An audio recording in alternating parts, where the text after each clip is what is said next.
Bonjour à toutes et à tous et bienvenue dans cette nouvelle vidéo. Aujourd'hui, je suis ravie de vous retrouver pour un nouvel update lecture. J'ai lu un peu de tout ces derniers temps, notamment beaucoup de littérature du monde, et j'ai très hâte de vous en parler parce que je suis vraiment tombée en amour depuis quelques temps avec la littérature africaine. Donc j'ai hâte de vous en parler, mais je vous propose qu'on commence tout de suite avec un classique de la littérature française. Il s'agit d'Yvette de Maupassant aux éditions Folio.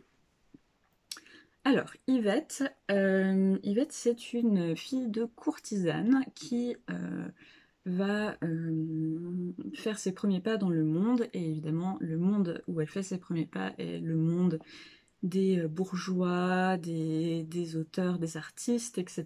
Et tout le monde, en fait, souhaite conquérir sa virginité. Sa mère est une courtisane reconnue et en fait Yvette, toute la construction du roman est en fait entre un homme qui désire ardemment Yvette et Yvette qui croit que cet homme est amoureux d'elle. Donc c'est un roman assez tragique que j'ai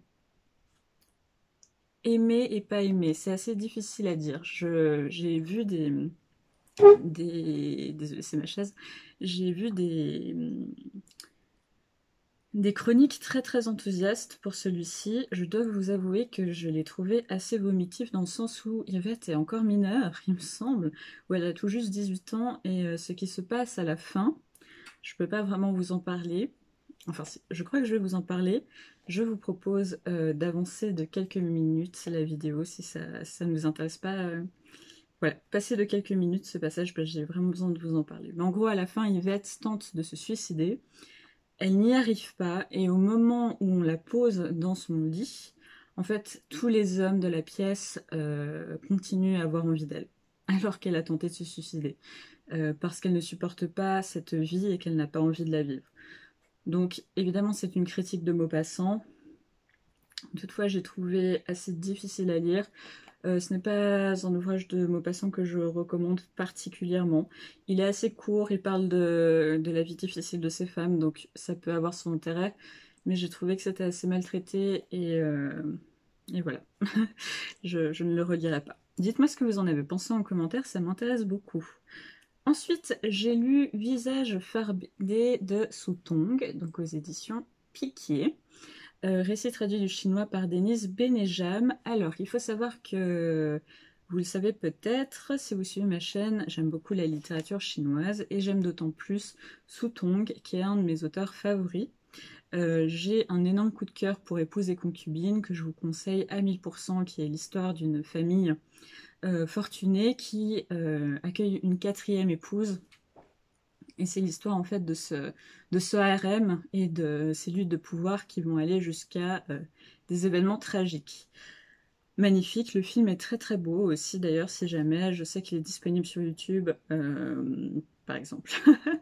Donc très beau livre, très beau film et en fait Visage fardé, je n'ai pas été poussée la recherche très loin mais moi je l'ai vraiment vécu comme une sorte de contrepoint à Épouse et concubine. En fait, au lieu de parler de femmes emprisonnées dans ces maisons, mais épouses officielles, on va dire, là, on parle de prostituées au début du communisme.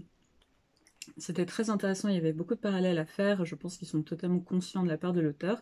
Donc si vous avez aimé Épouse et concubine, je vous le conseille fortement.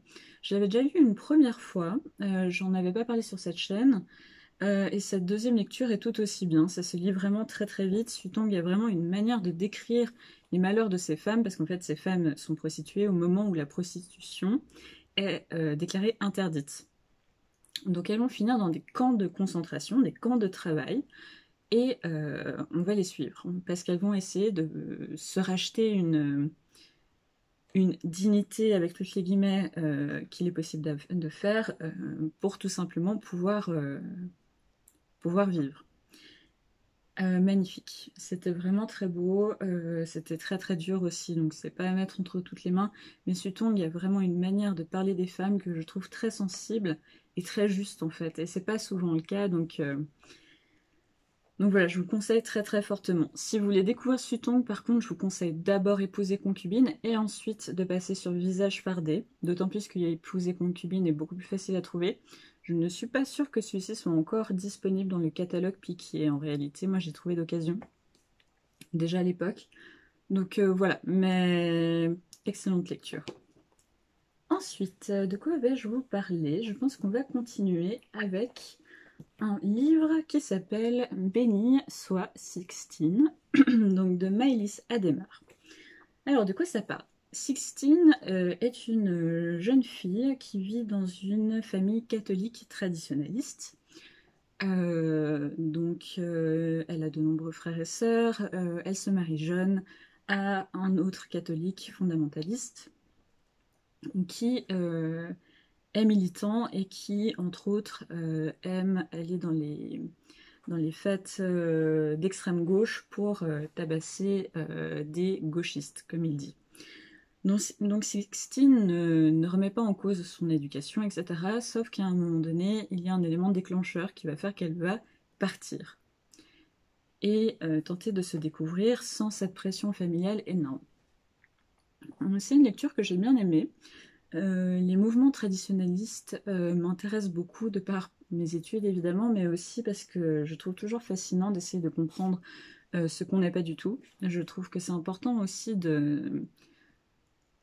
d'essayer de comprendre et de pas simplement tout rejeter en bloc. Je trouve que il faut toujours avoir une position un peu distanciée des choses, sinon on tombe dans des critiques faciles qui nous énervent beaucoup mais qui n'arrivent à rien. Alors que peut-être en comprenant, on peut essayer d'avoir un dialogue et potentiellement les faire changer d'avis. Donc c'est quelque chose qui m'intéressait beaucoup. J'ai beaucoup aimé cet ouvrage. Le simple problème, je trouve que on ne nous explique pas assez ce qu'est le catholicisme traditionnaliste français, notamment ses liens avec la royauté, enfin le royalisme très souvent, etc.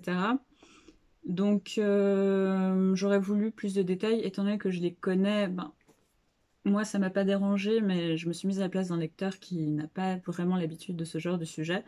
J'aurais voulu que ce soit un tout petit peu plus fouillé, mais c'était quand même très beau. Et Maëlys Adhémar apparemment a vécu dans ce genre de regroupements religieux radicaux, donc c'est d'autant plus intéressant. D'ailleurs, je voulais vous en parler à la fin de ce bilan lecture, mais du coup je vous en parle tout de suite. Je suis en train de lire quelque chose qui pourrait être un bon pendant si vous êtes intéressé par Béni soit Sixtine. Il s'agit Les femmes de droite d'Andrea Dworkin. Donc Andrea Dworkin, qui est une grande féministe de la deuxième vague, qui a beaucoup de critiques. Donc je suis au courant. Si vous voulez critiquer Andrea Dworkin, merci de ne pas le faire sous cette vidéo. Et Andrea Dworkin, notamment, a étudié les femmes de droite et leurs discours, donc les femmes aussi de milieu catholique traditionnaliste, mais pas que, pour essayer de comprendre pourquoi certaines femmes refusent en bloc le féminisme et voient même le féminisme comme une menace. Donc ça entre aussi avec tout ce qu'on peut voir ces derniers temps. Je ne sais pas si vous avez vu tout ce qui est mouvement tradwife, les femmes qui décident de rester à la maison, de ne plus travailler, etc.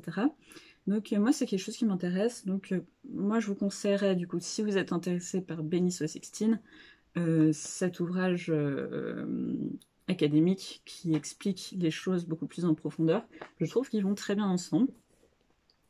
Attention, j'en suis qu'au début et c'est très dense. L'écriture de Dworkin n'est pas évidente du tout, mais c'est clairement quelque chose à lire que je trouve très intéressant. Notamment, par exemple, l'introduction m'a éclairé sur certaines positions d'Éric Fassin, que j'admire beaucoup par ailleurs. Donc c'est très intéressant. Vraiment, je vous conseille fortement, même si j'en suis encore qu'au début, mais je ferai une vidéo dédiée. Je vous prépare une vidéo sur mes 5 essais féministes et antiracistes préférés de ces derniers temps. Donc c'est pour ça que vous ne les verrez pas forcément dans des bilans lecture, mais je suis en train de vous préparer ça. Ensuite, j'ai lu une très grosse déception qui va finir immédiatement dans la boîte à livres. Donc il s'agit de Sous le linceul de la mariée, un manga de Sagan Akagawa, aux éditions Taifu. Donc comme vous le voyez, c'est un très bel objet manga, il est vraiment très très joli. Je vous avoue que moi j'ai craqué uniquement pour la couverture en fait. Je l'ai trouvé très beau, il y avait cette ambiance un peu chinoise dans un manga, c'est quelque chose que je trouve toujours très joli, vous voyez. Ça avait l'air d'être un peu onirique, etc. Donc voilà, je l'ai acheté et je n'aurais pas dû. Donc en fait, de quoi ça parle? Ça parle de deux frères qui sont dans une lutte intestine pour gouverner la maison de leur père et la mort de leur père. Et ils vont, d'une manière ou d'une autre, avoir une histoire d'amour. J'ai beaucoup de mal avec l'inceste, donc c'était pas du tout pour moi. En plus, c'est une histoire de mort-vivant, de meurtre, enfin, il y a beaucoup de choses pas très joyeuses. J'ai pas aimé, j'ai trouvé que c'était assez immoral. Euh, alors que j'adore les yaoi, mais vraiment là, c'était trop, c'était pas possible. Donc non, je vous le conseille absolument pas.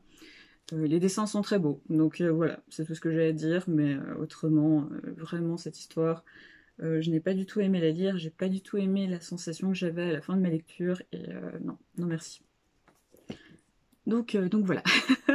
Ensuite, on va continuer avec les ouvrages graphiques. J'ai lu le premier tome sur deux de Geisha ou le jeu du shamisen, donc très très bel objet, de Christian Périssin et Christian Durieux. Donc c'est la première partie aux éditions Futuro Police.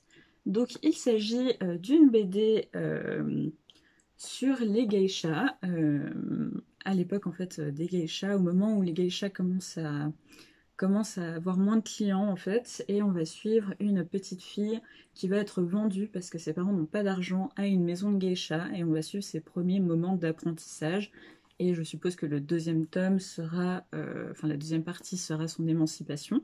Je l'ai emprunté à la bibliothèque, j'en suis très contente, parce que je vous en ai déjà parlé, il y a une bibliothèque féministe dans une ville proche de la mienne où je vais souvent, et j'avais très très envie de l'acheter celui-ci, je l'ai vu au salon du livre.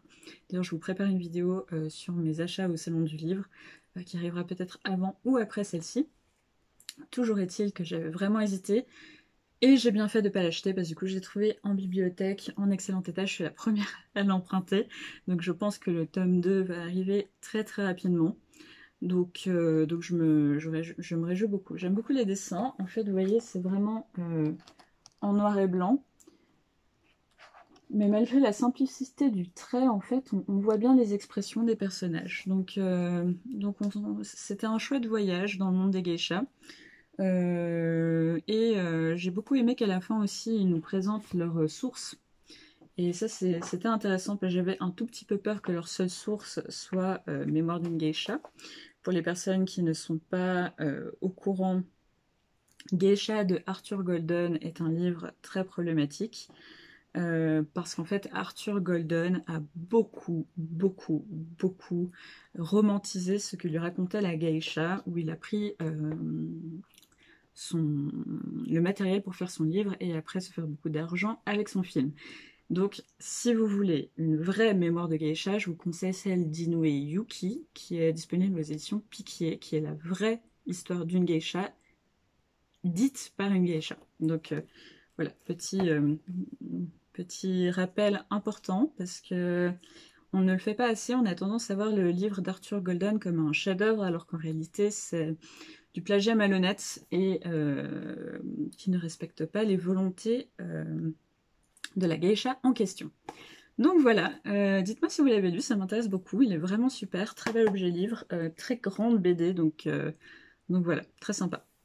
Ensuite, j'ai lu un essai, Le djihadisme et des femmes, pourquoi ont-elles choisi Daesh, de Fethi Ben Slama et Farhad Khosrokabar. Donc aux éditions Seuil, que j'ai emprunté aussi à la bibliothèque. Je vais aller assez vite sur cette lecture, c'était une plutôt bonne lecture. C'était intéressant de voir pourquoi les femmes françaises ou jeunes filles ont voulu rejoindre Daesh et ont rejoint la Syrie.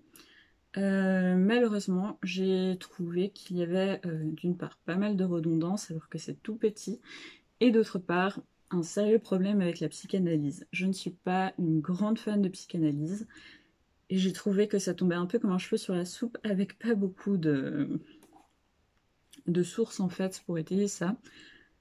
Donc voilà, je suis un peu dubitative. J'aimerais bien lire d'autres ouvrages sur le djihadisme, mais pas écrits par des psychanalystes. Donc c'est écrit par un sociologue et un psychanalyste.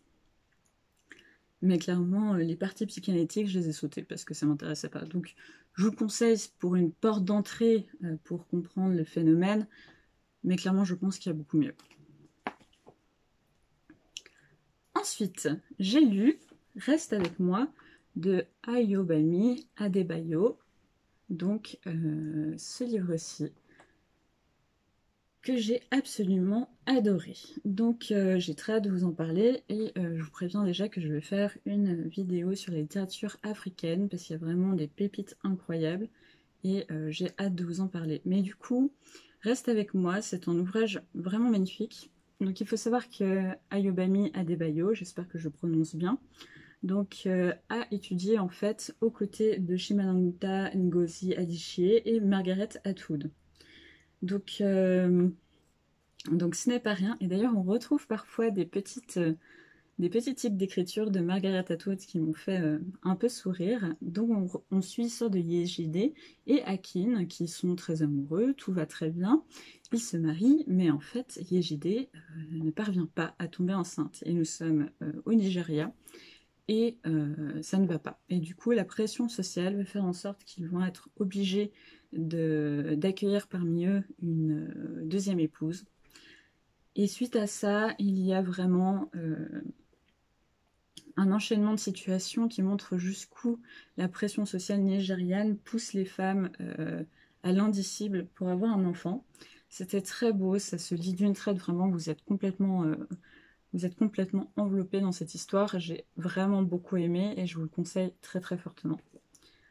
Ensuite, j'ai lu de Madeleine Lamouille, Pipe de terre et pipe de porcelaine, souvenir d'une femme de chambre 1920-1940, publié par Luc Weibel avec une préface de Michel Perrault aux éditions Zoé. Donc comme vous le voyez avec les petits post-it, j'ai beaucoup aimé. Alors, c'est un livre très très court, mais très intéressant. Laissez-moi prendre mes notes parce que j'ai écrit quelques notes là-dessus. Parce que je voulais quand même vous parler de certaines choses parce que c'est un livre assez intéressant. Donc déjà la préface, elle est écrite par Michel Perrault qui est, pour les personnes qui ne le sauraient pas, une très grande historienne et féministe qui est parmi les pionnières en France pour une histoire féministe, donc une histoire des femmes. Luc Weibel, donc celui qui recueille en fait les dires de Madeleine Lamouille, il est issu de la bourgeoisie suisse et il est intéressé à recueillir les mémoires de son ancienne femme de chambre. Donc c'est un long processus, ils vont se voir pendant 2 années pour discuter autour des problèmes qu'a pu vivre Madeleine Lamouille, pour discuter de sa vie. Et suite à ces 2 ans d'entretien qui sont disponibles à la bibliothèque de Fribourg, je crois, ils vont arriver à ce résultat. Donc, il est publié pour la première fois en 1978 et Madeleine donc, est une fribourgeoise. Donc, si vous connaissez un peu la Suisse, il y a différents cantons en fait. Il y a toute une histoire assez compliquée entre les cantons. Donc, elle est fribourgeoise et elle est révoltée par l'absence de droits des bonnes, mais aussi de droits des catholiques, parce que Fribourg est un canton catholique et elle va travailler dans 2 cantons protestants. Donc, après une enfant à chair, elle est envoyée dans une filature de soie tenue par des religieuses à 15 ans et elle finit par travailler pour différents maîtres en tant que femme de chambre, qu'ils soient aristocrates et bourgeois. Donc là, c'est très intéressant parce qu'on voit la différence de traitement entre les aristocrates et les bourgeois envers leurs femmes de chambre, mais aussi la différence de traitement entre les employés catholiques et protestants. Donc c'était vraiment une excellente lecture. On est plongé dans les rapports de classe entre aristocrates, bourgeois et domestiques, mais aussi entre protestants et catholiques en Suisse, et j'ai trouvé que c'était particulièrement touchant. J'avais envie de vous lire quelques passages parce qu'en fait Madeleine Lamouille, bien qu'elle n'a pas une très grande éducation, est extrêmement consciente des injustices de sa situation. et je voulais vous en lire quelques passages. Chez les B, donc ces maîtres, on nous faisait travailler comme des esclaves, mais je leur ai toujours été reconnaissante de m'avoir soignée, de ne pas m'avoir renvoyée, parce qu'elle a eu la tuberculose. Si j'étais revenue à la maison, je serais peut-être morte. Qui est-ce qui m'aurait soignée? Pauvre comme on était, ma mère malade, mon frère qui faisait déjà le valet de ferme tout en allant à l'école. Personne ne serait occupé de moi, en tout cas pas monsieur le curé. Donc, autre chose de très intéressant, c'est son rapport au catholicisme. En fait, petit à petit, elle va perdre foi en Dieu à cause de tout ce qu'elle subit. Et c'est très intéressant parce que c'est à l'époque une femme qui perd la foi, c'était pas du tout quelque chose de courant et d'autant plus on n'en parlait pas. Donc, très très intéressant. Lorsque le père de Marie était mort, Marie avait demandé un congé pour aller l'enterrer dans son village en Savoie. Madame lui avait répondu « Mais qu'est-ce que je vais devenir sans ma cuisinière ?» En somme, nous étions uniquement des machines à travailler et nous étions traités comme tels. Donc c'est vraiment des phrases très fortes et qui sont des témoins vraiment de cette période de domesticité au début du XXe siècle pour les femmes suisses. Et je voulais encore vous lire. Au moment de l'engager, monsieur lui avait dit « Comment vous appelez-vous » ? Marie. Ici, on vous appellera Bobonne, c'est la coutume dans notre famille. Pendant les repas, elle restait à la cuisine. À un moment donné, madame la sonnait, elle allait avec son assiette à la salle à manger, et madame lui mettait dans son assiette ce qui restait. C'était des choses qu'il ne fallait pas faire à Marie, et surtout ne pas l'appeler Bobonne, elle avait un nom. Elle n'était pas restée dans cette place, elle l'avait quittée pour entrer chez les W. Donc, les W, c'est les Weibel. Donc voilà, très très belle lecture que je vous recommande très chaudement. En plus, le travail éditorial de Zoé est toujours magnifique, avec un papier extrêmement souple, très agréable. Ça se lit très vite. Vraiment, si vous vous intéressez à la condition féminine au début du XXe siècle en Suisse, ce qui n'est pas souvent le cas dans ce genre de texte, un témoignage frappant et émouvant, je vous conseille vraiment fortement. Très très très fortement. Et enfin, j'ai lu un autre ouvrage nigérian, Baba Segi, Ses épouses, leurs secrets, donc roman traduit de l'anglais Nigeria par Isabelle Roy, aux éditions Actes Sud. Très joli objet de livre. Donc en fait, je l'ai lu juste après Reste avec moi. Donc c'était très intéressant parce que c'est deux livres nigérians, écrits par des femmes nigérianes, donc vraiment intéressant. Donc Lola Shoneyin enseigne la littérature au Nigeria et à l'étranger. Et Baba Segi, c'est son premier roman, tout comme Reste avec moi est le premier roman de cette autrice. Alors j'ai beaucoup aimé. Pourquoi? Donc Bolanlé est une jeune femme qui est brillante, qui a fait des études universitaires, et donc sa famille est persuadée qu'elle va pouvoir être une femme indépendante. Sauf que Bolanlé accepte, contre toute attente, de se marier à un vieil homme misogyne et analphabète, qui a déjà 3 autres femmes bien plus âgées qu'elle. Et en fait, petit à petit, on va découvrir... C'est difficile à résumer parce qu'il y a beaucoup de secrets, comme le nom l'indique, Baba Segi, ses épouses, leurs secrets. Mais petit à petit, Bolanlé ne va pas réussir à faire un enfant, ce qui va la mettre dans une situation extrêmement compliquée pour la communauté.